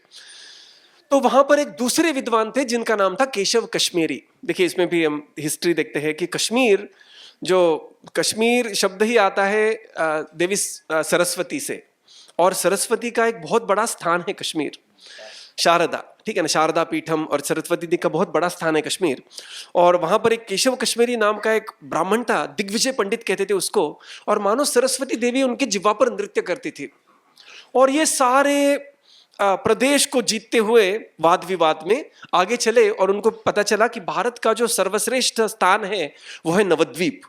और उन्होंने सोचा कि वहां पर जाकर उन पंडितों को मैं हरा दूंगा तो फिर मेरा नाम दिग्विजय बन जाएगा। तो इस प्रकार से वो आ रहा था, और वहां पर निमाई थे, 16 साल के थे बिल्कुल, और अपने शिष्यों के साथ बैठे थे। और जैसे ही इसकी बात चली कि ऐसा एक दिग्विजय पंडित आ रहा है, तो जो बाकी पंडित थे उन्होंने लीव एप्लीकेशन डालना चालू कर दिया। किसी ने कहा कि मुझे शादी के लिए जाना है, किसी ने कहा मुझे रिसेप्शन के लिए जाना है, किसी ने कहा, और ये सारे पंडित नवद्वीप से गायब होने लगे, ठीक है। और बाद में वहां पर एक ही बचे, चैतन्य महाप्रभु, निमाई पंडित। और निमाई पंडित उन्होंने सोचा कि यदि इस केशव कश्मीरी को मैं पूरी सभा में in 1-to-1 debate, if I defeat him, it will be too much for him to take, therefore I will defeat him in a very very natural setting. तो एक बार चैतन्य महाप्रभु, निमाई पंडित अपने शिष्यों के साथ बैठे थे गंगा नदी के तीर पर स्थान में, और वहां पर ये केशव कश्मीरी आए, और बहुत बड़े पंडित थे, वो बहुत बड़े पंडित थे। और जैसे ही वो आए, वो कहने लगे कि मैंने सुना है एक निमाय नाम का व्यक्ति है पंडित, क्या आप ही वो निमाय? तो उन्होंने कहा कि हाँ, मैं ही निमाय हूं, कहिए क्या वार्तालाप करनी है हमें। तो केशव कश्मीरी कहने लगे कि मुझे आपसे डिबेट करनी थी। तो निमाय पंडित तो कहने लगे कि आपसे भला डिबेट मैं कौन सा कर सकता हूं, मैं तो एक छोटा 16 साल का बालक हूं। लेकिन चलिए, आप आए यहाँ पर, तो गंगा नदी के ऊपर आप एक श्लोक पठन कीजिए, इसके गंगा नदी के ऊपर आप श्लोक की रचना कीजिए। तो तत्क्षण इस केशव कश्मीरी ने गंगा शतकम नाम का एक 100 श्लोकों की रचना की, और जैसे कहते हैं कि with the speed of the wind he just spoke all this verses, ठीक है ना। और ये सारे 100 original new brand new verses were spoken by Keshav Kashmiri in a fraction of time. और जैसे ही वो एक के बाद एक श्लोक कहते गए, तो सारे जो महाप्रभु के जो शिष्य थे वो बिल्कुल अवाक रह गए कि बाप रे, ऐसा पांडित्य तो हमने देखा ही नहीं कभी। और जैसे ही उनका ये घमासान हुआ 100 श्लोकों का, तो उन्होंने निमाई की तरफ देखा और कहा कि कैसा लगा मेरा काव्य गंगा शतकम। तो महाप्रभु ने कहा, निमाई पंडित ने कहा कि आपका काव्य तो बहुत उचित है, चलिए इसके अच्छे और जो बुरे गुण हैं इसमें, the good qualities and bad qualities will discuss. तो ये केशव कश्मीरी कहने लगा कि ये मेरा काव्य है, इसमें कोई ऐसा अच्छा बुरा नहीं होता, it is just the perfect. अभी हमारा जो कलयुग का जीवन है उसमें ऐसा काव्य नहीं मिलता, ठीक है ना। आजकल तो एक ही छंद चलता है, मुक्त छंद, ठीक है। वो एक ऐसे आते आते आजकल के गाने इस प्रकार से है, मैं रास्ते से आ रहा था, भेलपूरी खा रहा था, तुमको ठसका लगा तो मैं क्या करूं। तो the kind of the quality has deteriorated so much that we cannot even imagine the kind of Sanskrit existed just 500 years ago, right? तो ये केशव कश्मीरी ने कहा, there is nothing called as bad thing in my Kavita. What do you mean by discuss good thing and bad things, pros and cons of my Kavita? And then he said, नहीं, देखिए आपका जो 64वां श्लोक है उसके बारे में मुझे चर्चा करनी है. तो फिर ये अभी जो केशव कश्मीरी थे वो अवाक हो रह गए. उन्होंने कहा, क्या आप जानते हैं 64वां श्लोक कौन सा है? Because I just spoke the shlokas like the fast local on in something like Virar fast. Okay, I just spoke in a fraction of a second. How did you remember these shlokas? तो महाप्रभु ने कहा कि जिस भगवान की कृपा से आप श्लोकों की रचना कर सकते हैं, उसी भगवान की कृपा से मैं श्रुतिधर हूं. एक बार सुन लेता हूं तो सारे श्लोक मुझे मुखोद्गत है, मैं सारे श्लोकों को याद किया हूं. तो चलिए श्लोकों की रचना आपकी चर्चा करते हैं. तो उन्होंने कहा कि आपके श्लोकों में ये अच्छे क्वालिटीज है, ये है. और उन्होंने कहा आपका एक दूसरा इसमें श्लोक में आपने शब्द जो उपयोग लाया है वो है भवानी भर्तु. तब ये केशव कश्मीरी थे, वो सोचने लगे कि हाँ मैंने कहा भवानी भर्तु. तो वो कहने लगे, महाप्रभु तो भवानी शब्द का अर्थ क्या है? भव मतलब शंभु, उनकी पत्नी है भवानी. तो शंभु की पत्नी भवानी और भवानी भर्तु का अर्थ होता है कि शंभु की पत्नी भवानी जिनके और एक भर्तु है. ठीक है, भवानी भर्तु, right? Wife of husband of wife of lord Shiva. तो महाप्रभु ने कहा ये टेक्निकली दिस इज रॉन्ग, क्योंकि इसका अर्थ ये होता है कि दुर्गा देवी के शिवजी के अलावा और एक पति भी है. तो this is a major flaw in your poetry. और इसके बाद महाप्रभु कहने लगे, this is only the one flaw, I can enumerate thousands of flaw in each of your verse. तो ये सुनकर दिग्विजय पंडित जो था केशव कश्मीरी, वो बिल्कुल थर-थर कांपने लगा. उसने सरस्वती माता की आराधना की, लेकिन उससे मुंह से कोई शब्द ही नहीं आ रहा था. और बाद में उनके जो सारे शिष्य थे निमाई पंडित के, जोर जोर से हंसने लगे, हाँ कैसे हमारे गुरु ने आपको पराभूत कर दिया. और बाद में ये पूरा शब्द फैल गया सारी जगह. और ये केशव कश्मीरी बहुत अपने नीचे आ गए, शर्मिंदा होकर अपने घर में आए. और रात में सरस्वती देवी उनके सपने में और कहने लगी कि हे केशव कश्मीरी, तुम्हारे ऊपर मेरी कृपा थी, लेकिन सबसे बड़ी कृपा मैंने आज की है, क्योंकि जो मेरे स्वामी हैं, जो साक्षात कृष्ण भगवान हैं और जो चैतन्य महाप्रभु के रूप में अवतरित हुए हैं, उनका दर्शन मैंने आपको दिया है. और जाओ, उनके शरण में जाओ और आपको जीवन की परम सिद्धि प्राप्त होगी. तो ये एक बहुत सुंदर लीला है चैतन्य महाप्रभु निमाई पंडित के रूप में. आगे चलकर हम देखते हैं आगे चलकर चैतन्य महाप्रभु अपने गुरु ईश्वर पुरी उनसे मिले. और तब तक उन्होंने अपने भगवत भक्ति स्पिरिचुअल अवेकनिंग की इस प्रकार से शुरुआत नहीं की थी, लेकिन अपने गुरु को मिलने के बाद उन्होंने उनसे दीक्षा ग्रहण की. और उसके बाद उन्होंने अपने कृष्ण भाव या कृष्ण भक्ति के भाव को प्रकट करना आरंभ कर दिया. और आगे चलकर उन्होंने संकीर्तन यज्ञ की शुरुआत की. और जैसे ही संकीर्तन यज्ञ को वहां के जो शासक थे चांद काजी, उन्होंने उसमें रुकावट डालने का प्रयत्न किया, मृदंग को तोड़ दिया, करताल को तोड़ दिया, इस प्रकार से. तो उन्होंने एक बहुत बड़ा जैसे हम देखते हैं सत्याग्रह जो महात्मा गांधी जी ने किया था, वैसे पहला वाला सत्याग्रह चैतन्य महाप्रभु ने किया था. एक सत्याग्रह निकाला और हजारों लोग रास्ते पर आए और उन्होंने चांद काजी के विरुद्ध एक इस प्रकार से एक बंड कर दिया और कहने लगे कि नहीं, हमें भगवत भक्ति करनी है. और चांद काजी वहां पर उनके प्रति शरणागत हो गए और वो भी भक्त बन गए. और चांद काजी के जो वंशज है, descendants, they are still devotees. If you go to Mayapur, there is a place where there is this samadhi of Chand Kazi, and he is also treated as devotee of the Lord. तो चैतन्य महाप्रभु का जो mission है वो एक बहुत inclusive mission है. ऐसे नहीं है कि कोई अपना है कोई पराया है, इस प्रकार से नहीं. It is very very inclusive. तो ये एक अलग. इसके बाद चैतन्य महाप्रभु ने जगाई और मधाई नाम के दो एक बहुत बड़े फॉलन लोग थे, उनका उद्धार किया. वो भी बहुत सुंदर कथा है, जगाई और मधाई. इसके बाद चैतन्य महाप्रभु ने संन्यास दीक्षा ग्रहण की, संन्यास ग्रहण किया. और हमने देखा संन्यास के बाद वो जगन्नाथपुरी प्रस्थान किए. जाना तो चाहते थे वो वृंदावन, परंतु उनकी माता सची माता ने कहा कि वृंदावन गए आप तो मुझे आपकी कोई वार्ता नहीं प्राप्त होगी. आप ऐसा कीजिए, वृंदावन के बजाय आप जाइए जगन्नाथपुरी, तो मुझे आपकी वार्ता मिलेगी. तो वहां से वो जगन्नाथपुरी चले गए. उसके बाद पहले 6 साल महाप्रभु दक्षिण भारत की यात्रा किए और पूना में भी आए थे. ठीक है, सातारा गए थे, मुंबई गए थे, कोल्हापुर गए थे, और जगन्नाथ, ये जो दक्षिण भारत की यात्रा का बहुत सुंदर वर्णन आता है। उसके बाद महाप्रभु ने उत्तर भारत की यात्रा की, वहां पर झारखंड से लेकर वृंदावन तक महाप्रभु गए, और उसके बाद अंतिम लीला में देखते हैं 18 साल महाप्रभु जगन्नाथपुरी में रहे, और विशेष रूप से जगन्नाथ रथ यात्रा जो उत्सव है उसमें वो सम्मिलित होते थे और भक्तों को उसमें सम्मिलित कराते थे। तो हमारा अपना जो इस्कॉन कहाँ पर आता है ये, तो हम जब देखते हैं कि महाप्रभु के इसी लाइन में हम आगे चलकर देखेंगे कि महाप्रभु के जो शिष्य थे और उनके शिष्यों के माध्यम से ही इस्कॉन की स्थापना हुई थी। राइट। हरे कृष्णा। हरे कृष्णा। बहुत बहुत धन्यवाद प्रभु जी। पिछले 10 मिनट में ऐसा लग रहा था कि ये कथा और चलनी चाहिए, समय सीमित है और कथाएं असीमित है।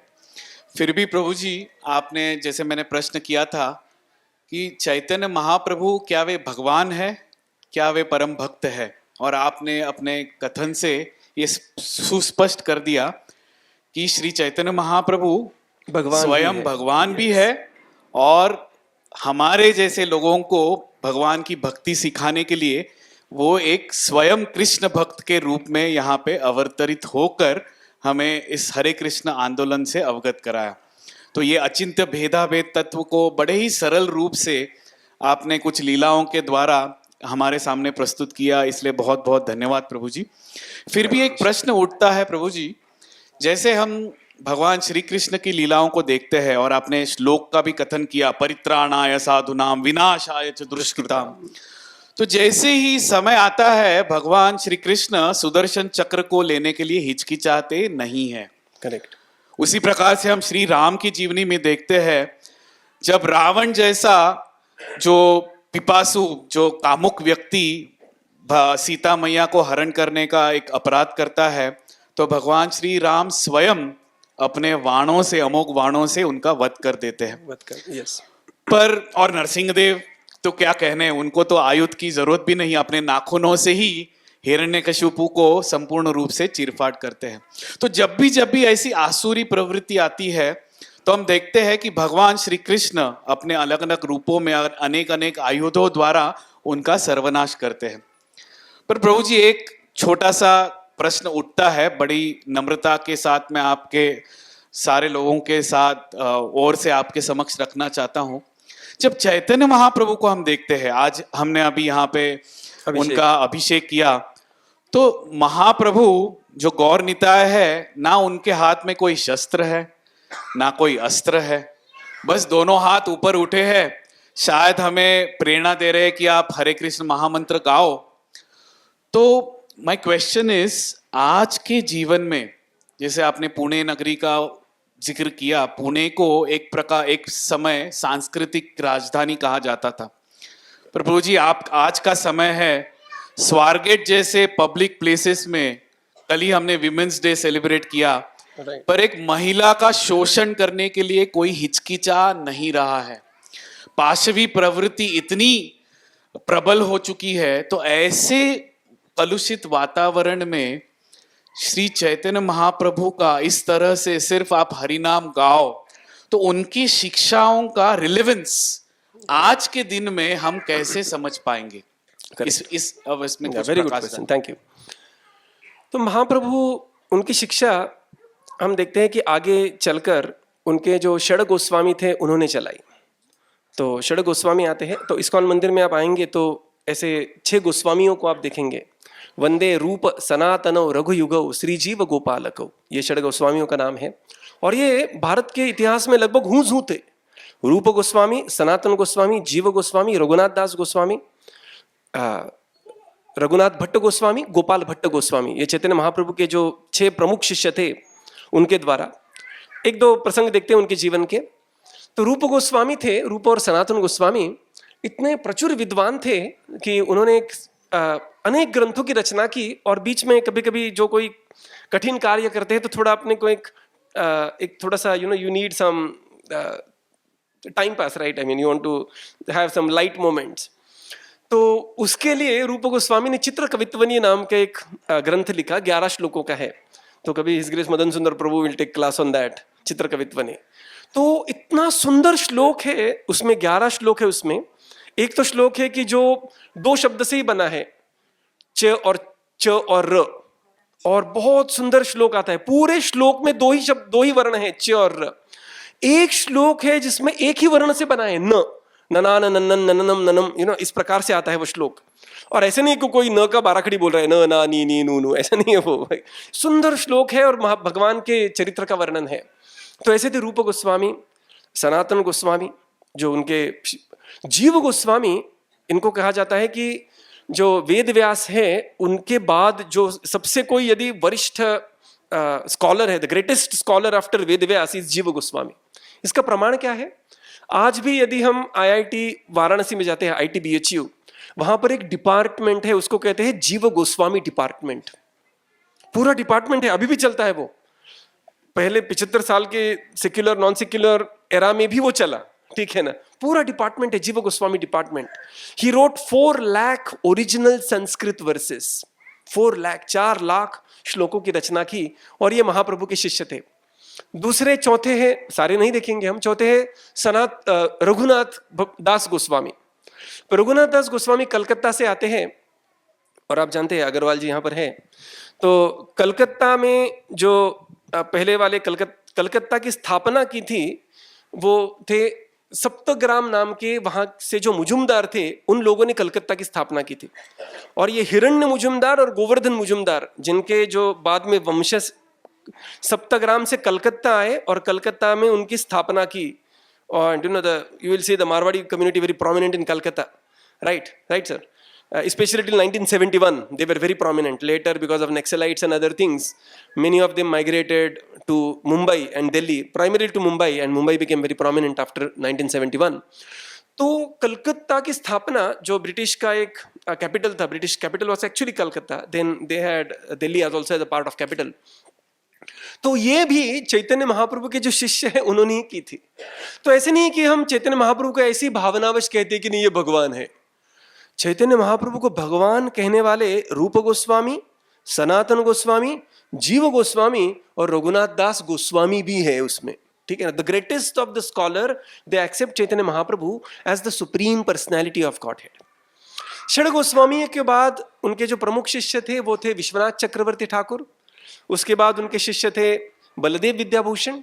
उसके बाद उनके शिष्य थे जगन्नाथ दास बाबा जी महाराज, भक्ति विनोद ठाकुर, गौर किशोर दास बाबा जी महाराज, भक्ति सिद्धांत सरस्वती और श्रील प्रभुपाद।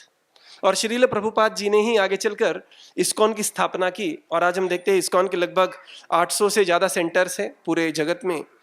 और चैतन्य महाप्रभु और इस्कॉन की जो टीचिंग्स है यहाँ पर इस प्रकार से है कि पहले तो आपका जो कार्य है उसे अच्छी तरह से करो। जैसे अर्जुन है, युद्ध करते हैं, वो एक वॉरियर है, क्षत्रिय है, तो अपना कार्य अच्छी तरह से करो, be a raja, and by character be a king, be a ऋषि।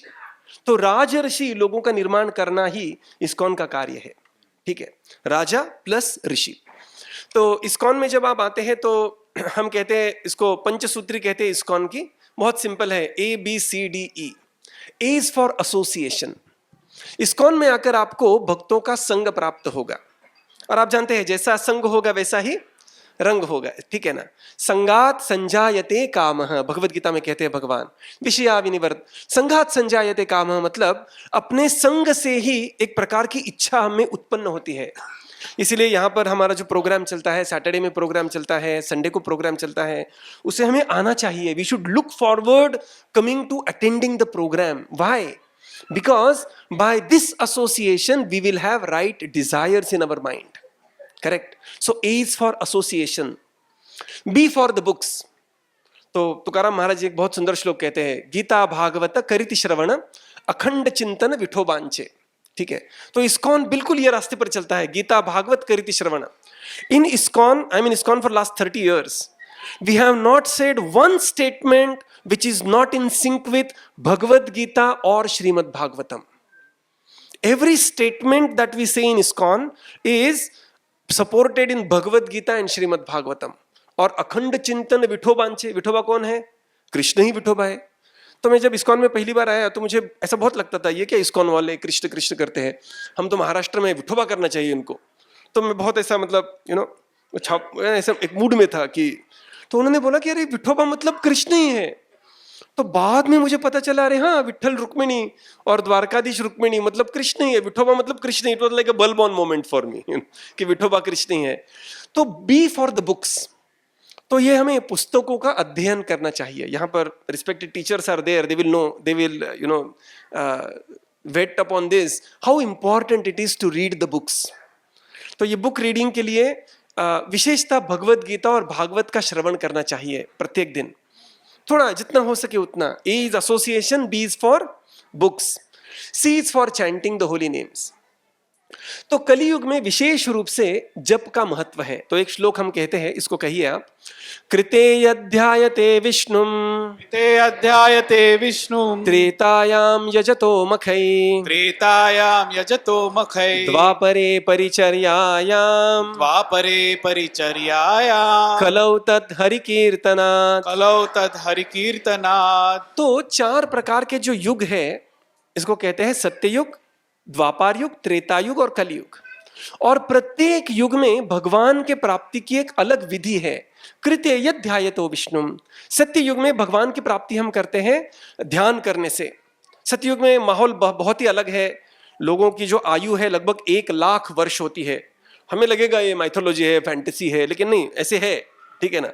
जैसे हम अभी भी आज रायगढ़ पर जाएंगे और वहां पर छत्रपति शिवाजी, उनकी तलवार देखेंगे, तो ये तलवार 6 लोग हम गए थे तो 6 लोगों ने तलवार को उठाया। और ऐसे नहीं थे शिवाजी महाराज उस तलवार से कुछ जिम करते थे, घोड़े पे बैठकर चलाते थे उस तलवार को। लेकिन अनुदिनम, प्रतिदिन जैसे शक्ति का ह्रास होता है, उसी प्रकार से धर्म का भी ह्रास होता है, आयु का भी ह्रास होता है। कलयुग में कहा है कि कलयुग में लगभग अल्प आयु हो जाएंगे लोग धीरे धीरे चलकर, ठीक है ना। तो पहले सत्ययुग में 1,00,000 वर्ष की आयु थी, इसीलिए हम सोचते देखते हैं कि विश्वामित्र मुनि लगभग 60,000 साल तपस्या की है। It is like 60 years of तपस्या नाउ। 60 years फॉर विश्वामित्र मुनि, 60,000 years ऑफ सत्ययुगा। तो कृते यध्यायतो विष्णुम, सत्य युग में भगवान के विष्णु के ऊपर ध्यान करना ही मार्ग था। त्रेतायाम यजतो मखई, त्रेता युग में बहुत बड़े बड़े यज्ञ करना एक मार्ग था। द्वापर परिचर्यायाम, द्वापर युग में बहुत बड़े मंदिरों का निर्माण करना और भगवान की पूजा करना मार्ग था। कलौ, कली युग में तद, वही सिद्धि हरि कीर्तनात्, हरि कीर्तन से हमें प्राप्त हो सकती है। तो सत्ययुग, द्वापर युग, त्रेता युग और कलियुग। और कलियुग में विशेष रूप से जो जोर है वो है हरे कृष्ण महामंत्र के जप के ऊपर। अब महाराष्ट्र में है यहाँ पर, तो आप गणपति उत्सव, तो इतना फेस्टिवल कॉमन है, तो लोग गणपति आरती करते हैं, सुख गर्दा दुख हरदा वार्ता विघ्नाची, उसके बाद दूसरी आरती करते हैं। लेकिन इसका जो कंक्लूजन है वो क्या करते हैं? अच्युतम केशवम रामनारायणम। देखिए नाम कृष्ण और राम के ही नाम है इसमें। उसके बाद त्वमेव माता पिता त्वमेव बंधु सखा, उसके बाद हरे राम राम राम हरे हरे, हरे कृष्ण कृष्ण कृष्ण हरे हरे। यही तो महामंत्र है, ठीक है। तो कोई कहेगा अरे आरती तो गणपति बापा की चल रही है, आरती दुर्गा देवी की चल रही है, लेकिन ये महामंत्र कहां से आया? तो ये महामंत्र जो है इसे कहते हैं ब्रह्म तारक नाम। तो प्रत्येक युग में एक विशेष प्रकार का नाम होता है और कली युग में विशेष रूप से ये नाम है। तो एक श्लोक आप फिर से दोहराइए, इसको कहते हैं हरे कृष्णा कृष्णा कृष्णा कृष्णा हरे हरे, कृष्णा कृष्णा हरे हरे, हरे राम राम राम राम हरे हरे, राम राम हरे हरे। इति षोडशक नामना, इति षोडशक नामना, कली कल्मष नाशनम, कली कल्मष नाशनम, नातो परतर उपाय, नातो परतर उपाय, सर्ववेदेषु दृश्यते, सर्ववेदेषु दृश्यते। तो यहां पर कहा है इति षोडशक नाम नाम, ये 16 अक्षर का जो मंत्र है, षडाक्षर मंत्र। इति षोडशक नाम नाम कली कल्मष नाशनम, कली युग के सारे कल्मषों का नाश करेगा। ना तो परतर उपाय, इससे अच्छा उपाय सर्व वेदेषु दृश्यते, सारे वेदों का यदि आपने ग्रहण कर लिया तो भी आप इससे अच्छा उपाय आप प्राप्त नहीं कर पाओगे। तो सी इज फॉर चैंटिंग, और इसी नाम को प्रस्तुत करने के लिए महाप्रभु स्वयं यहां पर प्रस्तुत हो गए थे। D is for the diet, diet मतलब भगवान को अर्पण किया हुआ जो प्रसाद भोग है उसको प्रसाद के रूप में ग्रहण करना। And E is for engagement, और भगवान के प्रति कुछ सेवा करते रहना। जैसे हमारा प्रोग्राम होता है यहाँ पर, सैटरडे होता है, संडे होता है, यहाँ पर आप आ सकते हैं, अनेक सेवाएं कर सकते हैं। यहाँ पर देख सकते हैं आप, सुंदर पेंटिंग्स बनाए हैं, यहाँ पर इसको सुशोभित किया है, इतने सारे भक्त कीर्तन, ठीक है ना। तो ये पंचसूत्री है इस्कॉन की। A for association, B for books, C for chanting, D for diet, E for engagement, ठीक है ना, मतलब सेवा करते रहना। तो इस प्रकार से वास्तविक रूप में हम भगवत गीता और श्रीमद् भागवतम को हमारे जीवन में उतार सकते हैं, ठीक है। तो अर्जुन तो पहले युद्ध को त्याग कर एक वनवासी बनना चाहते थे, लेकिन भगवान ने कहा कि नहीं अर्जुन, तुम युद्ध करते रहो, युद्ध करते रहो, और युद्ध करते करते ही तुम क्या बनो, एक श्रेष्ठ योद्धा और श्रेष्ठ ऋषि बनो, राजर्षि बनो। तो इस्कॉन में जब आते हैं, in ISKCON we had, in IIT Kharagpur we have the program going on. तो one program I was there, very very peculiar program. हमने कहा कि यहाँ पर जो डिपार्टमेंट टॉपर्स है, सेकेंड ईयर का प्रोग्राम था ये, सेकेंड ईयर के स्टूडेंट्स आए थे वहां पर, आप खड़े हो जाओ। तो 9 लड़के वहां पर खड़े हो गए, लड़के लड़कियां, 9 स्टूडेंट्स, दे गॉट अप। और हमने पूछा कि आप 9 लोग तो डिपार्टमेंट में टॉपर हो, लेकिन फर्स्ट ईयर में इसमें से कितने लोग टॉपर थे? तो लगभग 3 ही लोग थे। मतलब इसका अर्थ था कि 3 लोग टॉपर थे, बाद में 6 लोग डिवोटी बने, और डिवोटी बनने के बाद टॉपर हो गए। तो कभी कभी लोगों को लगता है कि यदि मैं आध्यात्मिक जीवन में ज्यादा रुचि लूंगा तो मेरी भौतिक रुचि कम हो जाएंगी, माय एम्बिशंस में गो अवे और समथिंग लाइक दैट, और आई may become like Madan Sundar प्रभु। ऐसे ही नहीं बनेंगे मदन सुंदर प्रभु जैसे, है ना। तो मनुष्यानाम एक विरला भक्त है ऐसा कोई जो अपना पूरा जीवन भगवान की सेवा में समर्पित करेगा और अपना जीवन समाज के लिए अर्पण करेगा, भगवान की सेवा। In ISKCON 99.99% are grihasthas like you and me, and they are leading high class ambitious material life along with a high class spiritual life, ठीक है। तो इसीलिए हमें ये पंचसूत्री का अब पालन करना चाहिए, ABCDE, ठीक है। तो this is how we can absorb message of Chaitanya Mahaprabhu in our life. Amazing Prabhuji. I think about 50 years back, we thought we learnt our first lessons, A for apple, B for ball, C for cat. पर अब जाके पता चल रहा है कि आध्यात्मिक जीवन की शुरुआत तो अभी होगी जब हम A for association, B for books, C for chanting, D for diet, and E for engagement. Hari bol! Wonderful. Unfortunately, all good things in this material world come to an end. तो समय का थोड़ा सा limitation होने की वजह से मुझे पता है यहाँ पे बहुत सारे बच्चे बहुत उत्सुक है अपने अवार्ड्स कलेक्ट करने के लिए। फिर भी अंत में मैं अभी प्रेक्षकों को क्वेश्चन आंसर्स के लिए ओपन करना चाहता हूँ। अगर आप में से कोई प्रश्न पूछना चाहते हैं तो कृपया हाथ ऊपर कर सकते हैं, हमारे वॉलंटियर्स आपको माइक देंगे।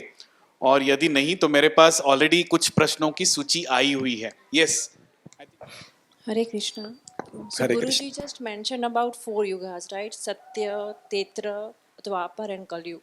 So will this be the last yuga or there will be something else after this? Yes. तो ये चतुर्युग के बाद क्या होगा? तो भगवत गीता में हमें भगवत गीता ज्ञात होनी चाहिए, और His Grace Madan Sundar Prabhu has a beautiful Bhagavad Gita series on his YouTube. Okay, we also keep referring to his. He may or may not be aware. तो भगवत गीता में I will just tell you the numbers, okay, because we have to wrap it up quickly. भगवत गीता में 18 अध्याय है और 700 श्लोक है, ठीक है। भागवतम में 12 स्कंद है, मतलब आप इस्कॉन के मंदिर जाओगे और कहोगे कि मुझे भगवत गीता दे दो तो आपको एक पुस्तक दे देंगे। भागवतम दे दो कहेंगे आपको तो क्या करेंगे, वो पूरा एक बक्सा दे देंगे, ले लो भागवतम। तो भागवतम में 12 स्कंद है और भागवतम में 335 अध्याय है और 18,000 श्लोक है। Okay, let's have a recap. Bhagavad Gita में कितने अध्याय है? 18 अध्याय है। भागवतम में कितने स्कंद है? 12 स्कंद है। भागवतम में कितने श्लोक है?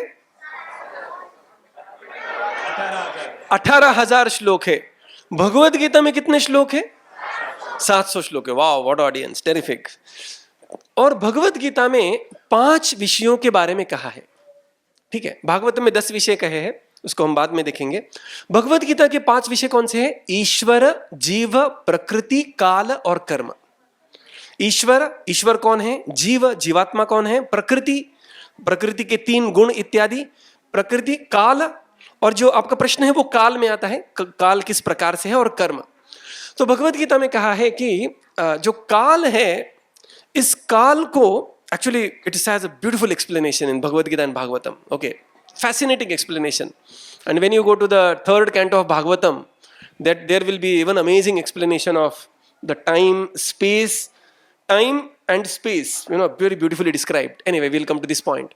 तो जो काल है, उस काल को 4 युगों में विभाजित किया है. अभी का जो युग चल रहा है उसको कहते हैं कलियुग. ठीक है, कलियुग चलता है 4,32,000 वर्ष. कितना? 32,000. उसमें से अभी 5,125 वर्ष हुए हैं. तो कलियुग के अंत को बहुत समय है, लगभग 4,27,000 वर्षों के बाद कलियुग का अंत होगा. कलियुग से दुगना है द्वापर युग, 4,64,000 ईयर्स, 8,64. कलियुग से 3 times इज त्रेता युग, 4 times is सत्ययुग. So 4 + 3 + 2 + 1, it is 10. So 10 times of Kali Yuga is called as one Divya Yug. ठीक है, so that is 43,20,000 years. और कली युग का जब समाप्त होता है तो फिर से सत्य युग की स्थापना होती है, और ये साइकिल चलती रहती है इसको.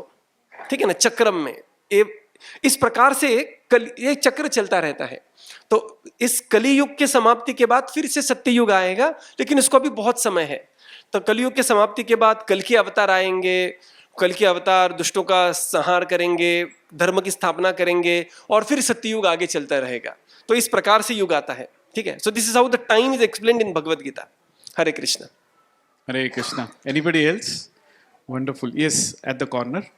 अभी जैसे हमने कुछ इतिहासकारों के उनसे सुना, या जैसे हम और जो सोर्सेज हैं उनसे पता करते हैं, तो वो बताते हैं कि महाभारत 5,000 साल पहले हुई, रामायण की घटना 8,000 7,000 साल पहले हुई, जो कि उनसे आ रहा है. करेक्ट. तो उसको हम किस तरीके से लें? अगर 4.5 लाख का वो है, इतना साल पीछे बीत गया, तो उसको किस तरीके से हम लें? राइट. तो इसका उत्तर हम इस छोटे से इसमें देखेंगे, लेकिन आपको एक मैं पुस्तक रेकमेंड करूंगा. उसका नाम है साइंस ऑफ सेल्फ रियलाइजेशन. बहुत सुंदर पुस्तक है, श्रील प्रभुपाद जी के कॉन्वर्सेशंस है उसमें, और उसमें प्रभुपाद जी एक पूरा चैप्टर उसके ऊपर डिस्कशन में है कि किस प्रकार से ये आता है. तो महाभारत 5,000 साल हुआ और रामायण का काल अलग है. तो महाभारत कैसे 5,000 वर्ष पूर्व पहले हुआ था, तो इसके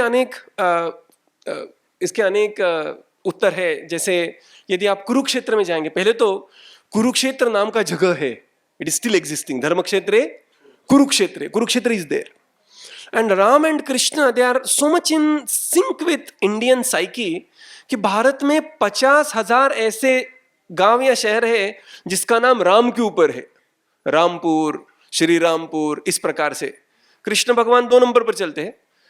कृष्ण के ऊपर 30,000 गांव है, गांव या शहर. ठीक है ना. 50,000 cities or the villages, they are named after Lord Ram. 30,000 villages or cities, they are named after Lord Krishna. ठीक है. और इसी प्रकार से शिव जी के ऊपर गांव के नाम है, शहर के नाम है, इस प्रकार से. तो this is not mythology, this is reality. देखिए, जो शब्द है mythology itself is a very derogatory word. ये बहुत नेगेटिव शब्द है. माइथोलॉजी शब्द आता है इंडोलॉजिस्ट से, और इंडोलॉजिस्ट जो थे, इनका एक ही कार्य था कि किस प्रकार से संस्कृत के वाक्यों को इस प्रकार से तोड़ मड़ोड़ के प्रस्तुत करो कि जिससे क्या होगा, लोगों का संस्कृत और संस्कृति के ऊपर से विश्वास उठ जाएगा. ठीक है. तो उन्होंने कहा कि आपके भगवान अज है, अजोपि सन्नव्य आत्मा. तो उन्होंने कहा अज शब्द का अर्थ क्या होता है? अज, अभी Sanskrit is context specific, right. अज शब्द का अर्थ अजन्मा भी है, और अजह शब्द का अर्थ एक गोट, क्या कहते हैं उसको, बकरी भी है. तो उन्होंने क्या किया, अजह शब्द का अर्थ निकाला बकरी. उन्होंने कहा देखो, आपके भगवान मतलब एक बकरी है, बकरी को तो हम काटते हैं, तो कैसा आपका धर्म है, कैसे आपके भगवान है. People just made a laughing stuff. So this was by design. It was designed like this so that we will become apologetic, the Sanatan Dharmis, and they will lose their faith in the Vedas. We talked about the Islamic invasion. Islamic invasion grossly destroyed the temples, but they could not touch the Vedic the people's faith in the Vedas. That was done by the British invasion, right? Britishers, they did not grossly destroy, as such they also destroyed a lot of things, but they destroyed people's faith in the Vedas. ठीक है ना? तो इसीलिए एक बार प्रभुपाद जी जब London में थे तो एक रिपोर्टर ने पूछा उनको, प्रभुपाद जी को, कि स्वामी जी आप यहाँ पर क्यों आए हो? तो प्रभुपाद जी ने कहा कि देखो, भारत से आपने इतना कुछ चोरी कर लेकर गए, लेकिन एक बहुत इंपॉर्टेंट चीज आपने चोरी किया ही नहीं, उसको देने के लिए मैं आया हूं. तो वो क्या है? Bhagavad Gita as it is, right? So when we read Bhagavad Gita as it is, when we when we read the commentaries of the acharyas, especially Srila Prabhupada, then we will get this very thorough understanding and thorough faith in the scriptures. लेकिन इसमें भी अंतर है. देखिए, कोई somebody is PhD in physics, तो उसके लिए his physics study starts with the concept of the electron and concludes with the concept of the electron. लेकिन भगवान का कोई भक्त है, he may start with the concept of God, but at the end, the conclusion of his studies, he will realize God with face-to-face conversation with God. ठीक है? तो हमारा जो मार्ग है उसमें एक अनुभूति भी है. You can, you will have realizations about the Supreme Lord. So when you will start reading, especially that book, Science of Self-Realization, you please have it. We will have that book. Very small book it is, very nice book. And practicing especially that our Panchasutri, A, B, C, D, E, and this will really fully answer your question. Thank you. Hare Krishna. Thank you. Hare Krishna. जैसे मैंने कहा कि समय जो काल, प्रभु जी ने कहा, काल का प्रभाव बहुत ही भारी है और दुर्दैवश हमें यहाँ पे ये चर्चा यहाँ पे समाप्त करने का आदेश मिला है, क्योंकि आगे का प्रोग्राम चलना है. फिर भी मैं मानता हूँ आज प्रभु जी ने ये बहुमूल्य समय निकाला और पिछले 60 मिनट में उन्होंने ऐसे कुछ विचार हमारे समक्ष रखे हैं जिनका मंथन हमारे हृदय में प्रारंभ होगा और उसको चलते हुए हम उस पे सोचकर कहीं ना कहीं हमारे आध्यात्मिक जीवन के बारे में, हमारे और भगवान के साथ हमारा जो रिश्ता है, तो उनके बारे में कहीं ना कहीं हम उन प्रश्नों के उत्तर ढूंढने के लिए और भी उत्साही होंगे. तो मैं मानता हूं कि आज का ये पॉडकास्ट है, उसका one of the objectives was to create that मंथन. और ये शुरुआत नहीं, ये अंत नहीं है, ये शुरुआत है, प्रारंभ है. प्रभु जी के साथ अभी और कुछ प्रश्नोत्तर का वार्तालाप होगा, कुछ और 5 मिनट हम कर सकते हैं. और उसी के साथ मैं कहना चाहता हूं कि इस प्रोग्राम के बाद भी, जैसे प्रभु जी ने कहा ABCDE, तो E इज एंगेजमेंट, और engagement with like minded devotees, associating, A for association. तो इस्कॉन हिंजवड़ी के द्वारा ये बहुत सुवर्ण अवसर यहाँ पर उपस्थित हर एक व्यक्ति को उपलब्ध है. आगे हम कुछ अनाउंसमेंट्स करेंगे. सैटरडेज हो, संडेज हो, हमारे विसिनिटीज़ में बहुत सारे प्रोग्राम्स चलते हैं अलग अलग विषयों पर. कहीं भगवत गीता पर प्रवचन चलता है, कहीं भागवतम पर, how to apply practically in devotional service. तो इसके बारे में बहुत सारे विषयों पे चर्चा होती है, विचारों का आदान प्रदान होता है, मंथन होता है. तो इस द्वारा हमारा ये अनुरोध होगा यहाँ पर उपस्थित हर एक व्यक्ति को कि इसका संपूर्ण रूप से आप लाभ ले सकते हैं. तो अब हम प्रश्नों की चर्चा, हमें परमिशन मिला है, कुछ और 5 मिनट हम इसको चर्चा चालू रखेंगे. तो किसी की अगर कोई प्रश्न है तो हाथ ऊपर कर सकते हैं. यस मानते जी, दैट यू कैन. या प्रभु जी. हरे कृष्णा प्रभु जी. हरे कृष्ण. पिछले कुछ सालों में जैसे धर्म के बारे में या देशभक्ति के बारे में विनायक दामोदर सावरकर और कुछ दिन पहले छवा मूवी आई है, वैसे ही हमारी हिस्ट्री को हमारे सामने प्रकट करने के लिए कश्मीर फाइल्स, केरला स्टोरी ऐसे भी आए हैं. केरला स्टोरी में स्पेसिफिक हमारे धर्म के बारे में तो हमें कुछ पता नहीं है, सिखाया नहीं गया है. तो आज मेरा ये सवाल है कि हमारी बेटियों को स्पेशली बचाने के लिए धर्म के बारे में हमें क्या उन्हें पढ़ाना चाहिए, क्या सिखाना चाहिए एग्जैक्टली, जिससे हम उनको बचा सकें. उनके प्रोटेक्शन के लिए हमें उनको क्या पढ़ाना चाहिए, क्या बताना चाहिए, इसके बारे में मार्गदर्शन कीजिए प्लीज. Very good question. तो इस क्वेश्चन को आगे लेकर चलते हैं. जैसे ही और हमने कुछ इन्वेजन के बारे में कहा था, तो किसी को लगेगा कि शायद इस्कॉन किसी के खिलाफ है, अगेंस्ट है. ऐसा कुछ नहीं है. तो it was a awakening moment for me. When first time I visited Germany में गया था, तो मैं एक हिंदुत्ववादी विचार से आता हूँ. मतलब मेरी शिक्षा से और इत्यादि। तो इस्कॉन की महानता आप देखिए, वहाँ पर जर्मनी में कलोन में एक टेम्पल प्रेसिडेंट थे और मेरे मित्र ने कहा कि चलो मैं आपको एक अलग व्यक्ति से मिलाता हूँ। तो ये कोलोन टेम्पल प्रेसिडेंट के पास लेकर गए, उनका नाम केशव प्रभु था, केशव प्रभु, राइट। दीक्षा के बाद नाम एक आध्यात्मिक नाम बन जाता है और प्रभु उनको कहते हैं हम। तो ये केशव प्रभु, उन्होंने मुझे एक बहुत जबरदस्त इंट्रोडक्शन दिया इन केशव प्रभु का। उन्होंने कहा, by birth he is Muslim and he is preaching your Hinduism in Christian country. तो मैं थोड़ा चकरा गया कि मुझे मतलब पता नहीं चला कि ये क्या बोल रहे हैं करके। तो ये जो केशव प्रभु है, तो ये बाय बर्थ मुस्लिम थे। तो इस्कॉन में अनेक भक्त हैं जो मुस्लिम समाज से आते हैं। इनफैक्ट चैतन्य महाप्रभु के जो एक वरिष्ठ शिष्य थे, उनका नाम था नामाचार्य हरिदास ठाकुर, और ये मुस्लिम समाज से आते थे, यवन फैमिली से आते थे। लेकिन हरिनाम के प्रति इतनी रुचि थी तो महाप्रभु ने उनको नामाचार्य बना दिया, उनको दीक्षा देकर नामाचार्य बन गए वो, और हमारे सारे लोगों के लिए पूजनीय है। तो इस्कॉन में ऐसा कोई ये नहीं है कि नोबडी इज, इस्कॉन में literally, I mean to just put it in really raw words, Pakistani Muslim can come to ISKCON, become a devotee and become a guru in ISKCON, ठीक है ना। और पाकिस्तान में भी इस्कॉन के 12 मंदिर हैं अभी। तो we are not against any religion. हमारे एक जयपता का महाराज है, वो एक बहुत सुंदर वाक्य कहते हैं, कोनो जाति भेद, कोनो राष्ट्र भेद, कोनो धर्म भेद, कोनो भेदा भेद नाय। तो कोई प्रकार का भेद इस्कॉन कभी नहीं करता, ठीक है। और जैसे ही टेक्नोलॉजी के माध्यम से जितने ही अवेयरनेस बढ़ रही है, तो बाउंड्रीज तो लगभग time will come where I mean it will be very difficult to conceal the knowledge, knowledge will be very freely available. तो अभी हमारे प्रश्न यहाँ पर आता है कि कैसे, तो विस्तार से हम देख सकते हैं कि हमारे बच्चों को हम कल्चर कैसे दे दें, ये बहुत महत्वपूर्ण है। कि तो हम भक्त लोग एक थोड़ा मिस्टेक क्या करते हैं, what is our mistake is, we take pride when our children start chanting Hare Krishna. और हमारा ऐसा होता है कि उनको एक माला करना चाहिए, माला करते हैं तो माला बढ़ाना चाहिए, they should come to that coveted number and they should become initiated, and then I am successful as a parent or father, mother. This is generally our understanding, and we have such glorious example like Anand Shesh Prabhu, Sundari Mataji, both their children are like Gaurang got initiation, they are homeschooled. The best way to make child into devotee is to make sure that his friends become devotee. So if you want your child to become devotee, don't preach to him, preach to his friends, ठीक है ना।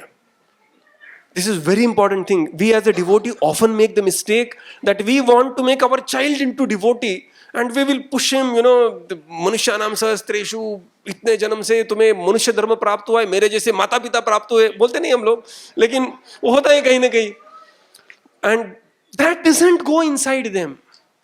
Children will become devotee only because their friends have become devotees. And mind you, how many of us we have become devotee because our friends became devotees? Just raise your hands, all devotees here, right? We became devotee because our friends were devotees. We did not become devotee because our parents were devotees, right? So to give the culture to our next generation, it is very important that we have to give culture in a very positive engagement style than just thrusting the culture and with force feeding philosophy to them. Maybe Anand Shesh Prabhu, you are much more qualified and realized in this. Wonderful. So we'll go for the last question. Maybe to make I have got 5 questions, so मैं इससे ही आखिरी सवाल पूछ लूँगा. It says that with so much, Prabhuji, with so much information and into bracket misinformation which is available online, how do we really embrace genuine spiritual teachings, from the misleading ones? How do we right. आजकल online का ज़माना है, तो genuine spiritual message को हम कैसे जाने, परखे और उसको अपनाएं? जेन्युइन मैसेज जो है, वो पहले तो शास्त्रों का पालन करना चाहिए मैसेज को, ठीक है। इसीलिए जो भगवत गीता हम देते हैं उसका नाम है भगवत गीता यथारूप। और ऐसे नहीं है कि मात्र इस्कॉन एक ही संस्था है जो जेन्युइन मैसेज आपको देगी, नहीं। 4 प्रकार के संप्रदाय है, जिसमें है श्री संप्रदाय, कुमार संप्रदाय, रुद्र संप्रदाय और मध्व संप्रदाय, ये 4 संप्रदायों का वर्णन पद्म पुराण में आता है।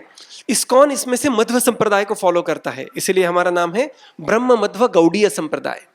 और ये चारों संप्रदाय, एक शिव जी से आता है, लक्ष्मी जी से आता है, चतुष कुमार है उनसे आता है, और ब्रह्मा जी से आता है। इनमें वही ज्ञान है जो आपको भगवत गीता में मिलेगा। तो भगवत गीता और भागवत के आधारित जो आपको उपदेश मिलेगा, वो उपदेश को आपको एक सही उपदेश मानना चाहिए, ठीक है ना। और सारे संतों का भी यही वचन है। देखिए, अनेक संत हुए थे, ये मेरा बहुत अच्छा personally where I derive my faith from, so I derive my faith from this one instance, कि हमारे कितने सारे संत हुए भारत में। भारत को संतों की भूमि कहा है। कहिए कौन से संत थे?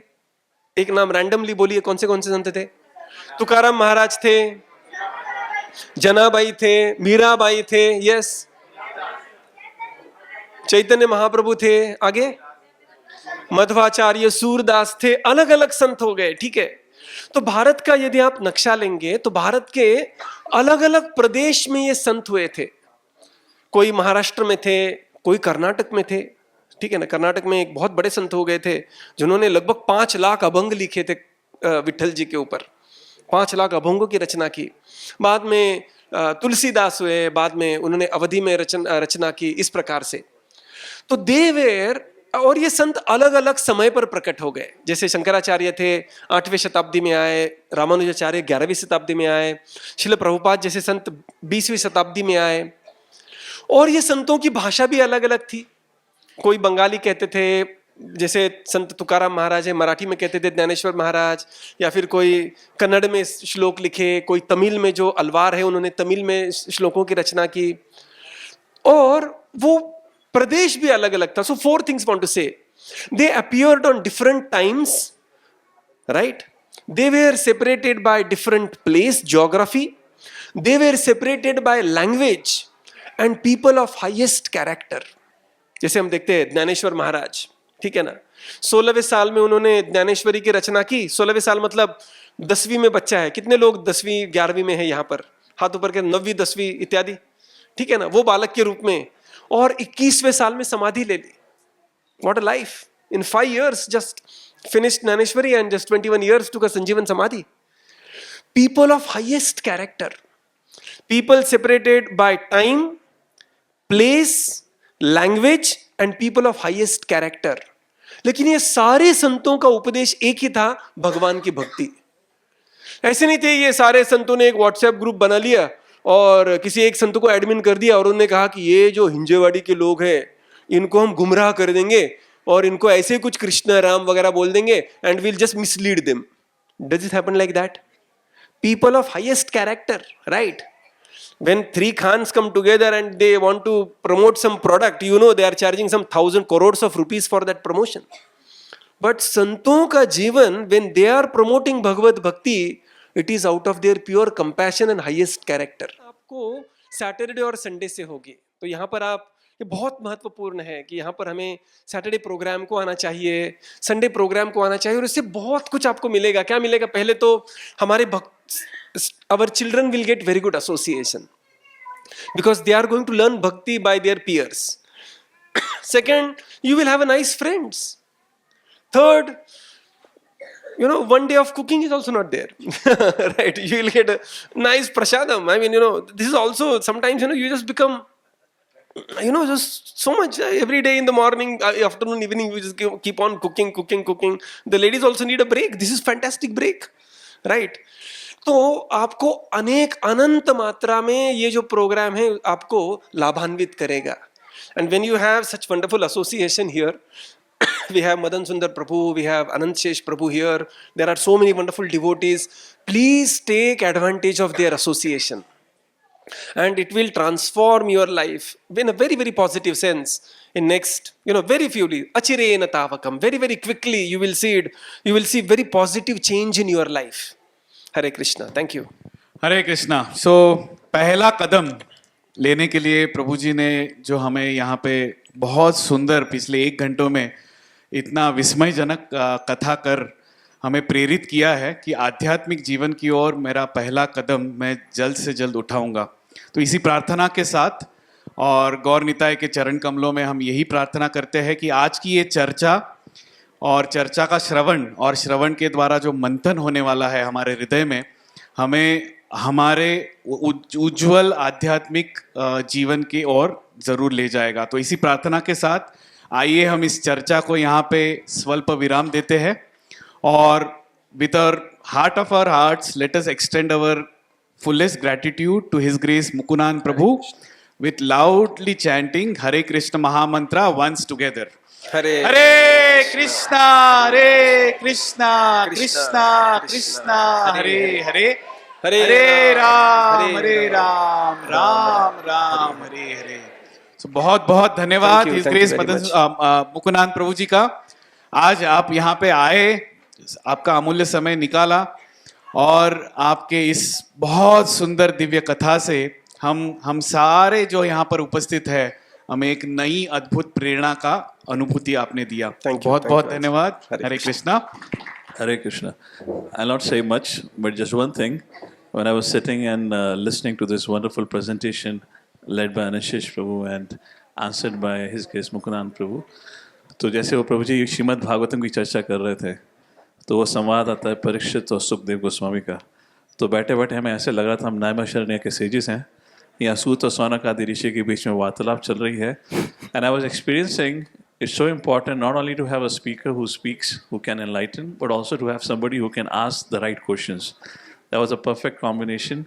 The right individual who can ask the perfect question and the right individual who can give the perfect answer. So once again, big round of applause for both Anishesh Prabhu and Mukunand Prabhu. Thank you. Hare Krishna.